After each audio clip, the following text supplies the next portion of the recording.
He didn't say much. Wore a flannel shirt, jeans, and a ball cap with no insignia. His shooting stance was old school, his grouping flawless. The younger guys thought he was just some retired trucker burning ammo. Until a SEAL recruit caught a glimpse of the tattoo on his forearm while reloading and froze. Not because it was flashy, but because it wasn't. It was a symbol you don't just ink, you earn it. And when the recruit asked where he served, the entire range went quiet because the answer didn't come with words, just a number, a year. And suddenly, no one was laughing anymore. Welcome to the Human Stories. Before we begin this story of silence, skill, and forgotten legend, tell me in the comments, where are you watching from today? And if you believe stories like this need to be remembered, hit that subscribe button and help us make sure they are. The range opened at 7:00 a.m., but the old man was always there by 6:45. He never said much. Signed the clipboard at the front desk with a slow, deliberate scrawl. Last name only. Martin. No rank, no greetings, no how you doing. Just a nod to the guy behind the counter, and then he'd walk the same quiet steps to lane 7, farthest from the building, away from the Bluetooth, speakers and ego talk. He wore the same thing every time. Faded jeans, a tan flannel shirt rolled to the forearms, and a brown baseball cap that had once been blue. No patches, no slogans. The brim curled just enough to shade his eyes. His boots were worn but clean. He carried his range bag in his right hand, low and steady, and never brought more than he needed. Just a single pistol case, a box of .45s, and one battered thermos that never left his bench. The regulars called him Pops or the old guy, and half of them thought he was just another ex-trucker with a pension and too much time.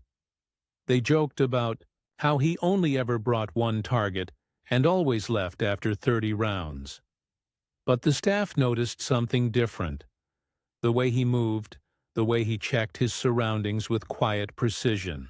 The way his eyes lingered not on the paper silhouette downrange, but on the metal behind it, like he was judging wind speed that wasn't even there. He never flinched, never wasted a bullet, never picked up his brass. That morning, the range was busier than usual. A group of young Navy recruits had come in together, off-duty, full of jokes, full of bravado. One of them, tall and lean with a crew cut and a trident pin on his gym bag, set up 2 lanes over from Martin. His name was Jared. He was a SEAL trainee on leave before advanced training in Coronado. Confident, focused, and sharp enough to know what real looked like. At first he didn't pay much attention. Just another civilian plinking away next to him. But then he heard it. The rhythm, not the volume, not the recoil, the pattern. 3 shots, reset, 2 shots, reset, all tight, all deliberate, no wasted motion. Jared glanced sideways. The old man's grip was textbook, his stance pure. He wasn't reacting to the gun. He was controlling it. That's when Jared leaned a little and caught a glimpse of the man's forearm as he reloaded. It was faint, sun-faded, but unmistakable. A tattoo, not a flag, not an anchor, not a skull, just a number. 2 digits and an insignia that Jared recognized immediately. He stiffened slightly, blinked, looked again. That was an ink from a shop. It was from a time when tattoos were earned, not designed. He waited a minute, watched the grouping on Martin's target get tighter with each volley. Then, curiosity outweighing caution, he took a step sideways and spoke. "Excuse me, sir, that ink on your arm. That's first recon, isn't it?" The old man didn't turn, didn't smile, just emptied his mag with one final perfect shot, set the pistol, down slowly, and finally looked Jared in the eye. His answer came without a smile. Once. Just once. That was it. But Jared knew what it meant. It wasn't a dismissal. It was something heavier. Like a door cracked open just wide enough to say, "Don't push it." So Jared didn't. Not yet. He simply nodded, stepped back to his lane, and resumed shooting. But not with the same rhythm. Not with the same ease. His eyes kept drifting left, watching. Martin took his time. He wasn't fast, he wasn't flashy, he was precise, measured. Every movement had the weight of memory behind it. When he reloaded, it wasn't with rush or flair, just calm efficiency. His grouping was tight, always was. And after each shot, he'd pause as if replaying the moment before it happened again. Jared's friends didn't notice. They were laughing, comparing groupings, making bets. "Hey, that old guy is still doing okay, huh?" Jared didn't answer. He just kept watching, kept thinking, because he'd seen that kind of shooting before, but only from instructors. The kind that didn't need to shout to command attention. The kind you shut up for. 5 minutes later, Martin finished his box of 45-30 rounds, not one miss outside the inner circle. He set the pistol down, pulled a faded rag from his bag, and began cleaning it right there without hurry. Jared hesitated, then stepped over once more. "Sir," he said quietly, "if you don't mind me asking, when did you serve?" Martin didn't answer at first. He set the rag down, locked the slide open, and looked at Jared. Not irritated, not guarded, just calm. 66 to 74, he said. "Recon, Southeast Asia." Jared swallowed. That lined up exactly with what he thought. And the ink. That wasn't a tattoo you got for the bars. That was Marine 1st Recon, forward unit, deep ops, black radio silence. The kind of deployments where names didn't go home, where files went missing on purpose. "You were in Laos?" Jared asked. Martin gave a half nod, among other places. That's when the volume of the other lanes began to fade. Not literally, but in feel, like the rest of the range had shrunk into a quiet corridor around Lane 7. Martin stood, stretched his back, and zipped his range bag. Jared stepped aside instinctively. A few of the other shooters looked over, curious now, quiet now. Something about the way the young SEAL moved told them the man leaving wasn't just anyone. As Martin turned to go, Jared did something rare. He snapped to attention.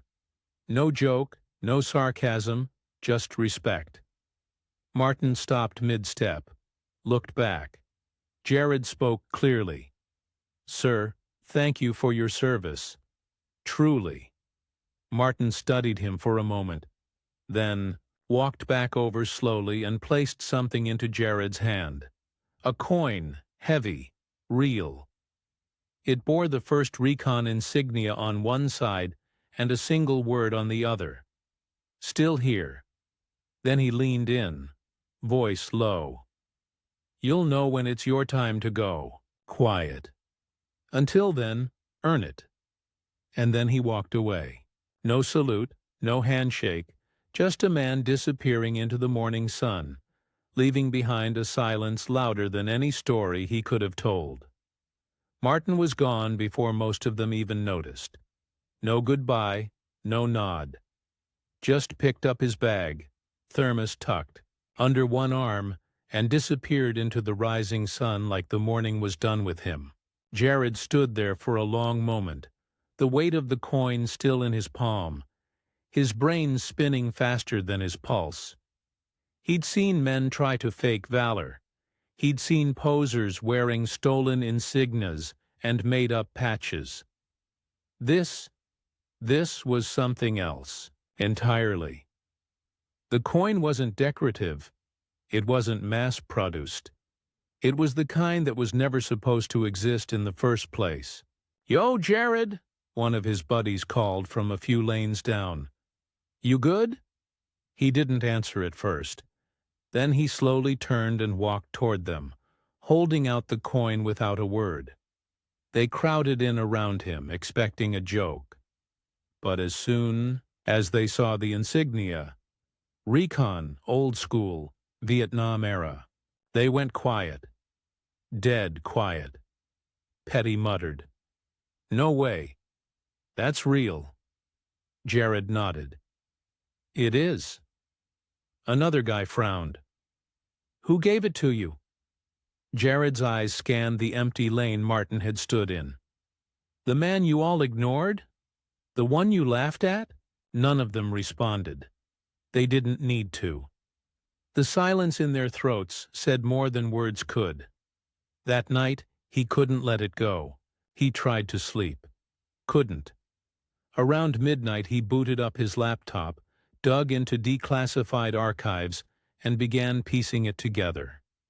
It took hours. Most names were redacted. Some dates were wrong on purpose.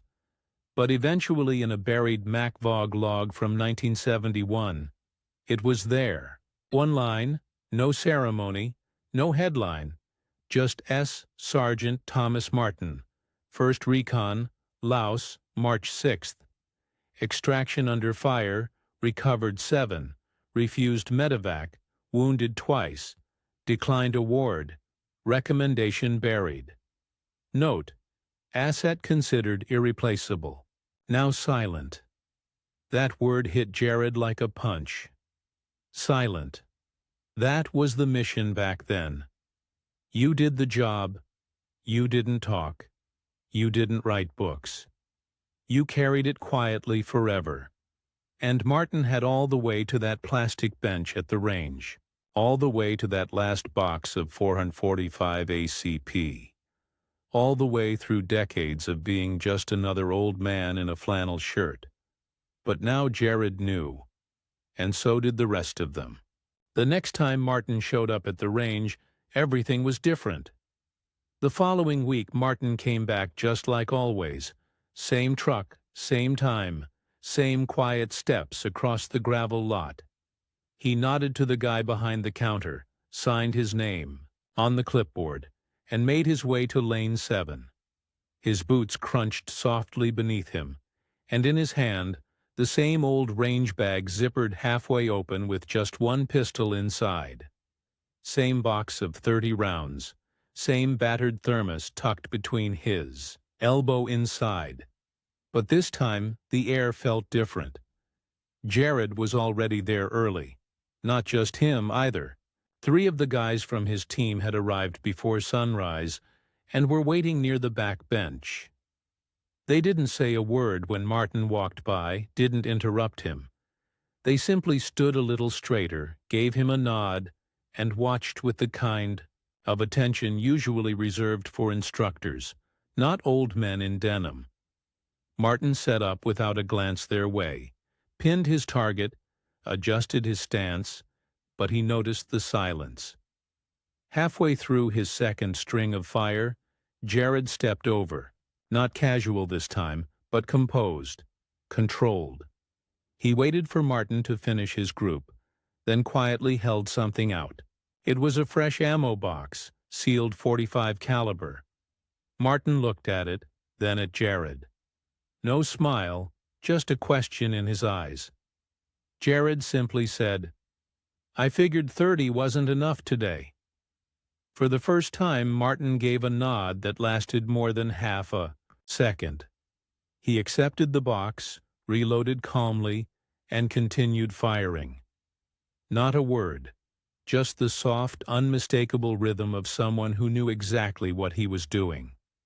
Later, after the brass had settled and the smell of gunpowder had thinned from the air, Martin sat on the edge of the wooden bench sipping from his thermos. One by one, the younger men passed him. Not as a crowd, not in a line, but quietly, individually.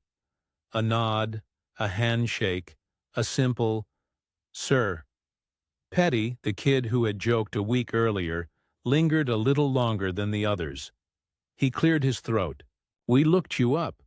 Some of us, you saved a lot of people." Martin wiped the rim of his thermos with his sleeve.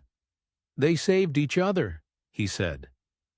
Petty opened his mouth to respond, then thought better of it.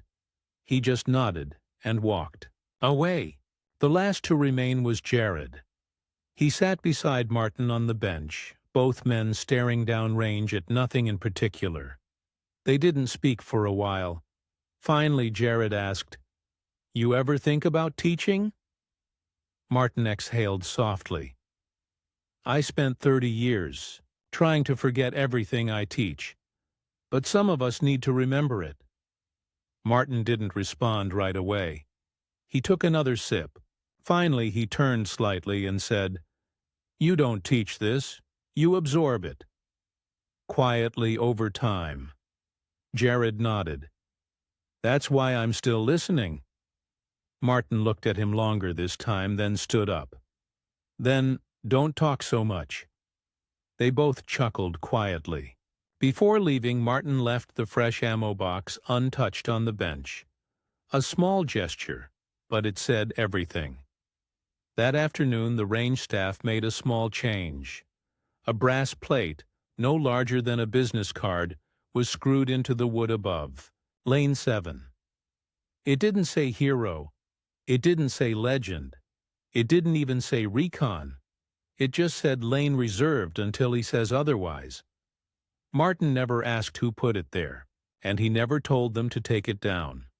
Some men teach with words, others teach by presence. Martin never told war stories, never raised his voice, never asked for a thank you. He showed up, took 30 shots, and left more impact than most men who speak for hours. He never needed to prove anything. But when one of them finally looked close enough to see the truth beneath his sleeve, the silence broke. That's the thing about real warriors. They don't advertise. They wait until someone is wise enough to notice the way they move, the way they stand, the way they don't need to be seen to matter. Martin didn't need a biography, didn't need applause. All he needed was that one recruit who looked past the surface and asked the right question. So now I ask you, have you ever met someone like Martin? A veteran who never bragged, never boasted, just stood quietly, carried history in his hands, and let time forget until someone remembered. Say their name in the comments, share their story, let others know who they were before the silence.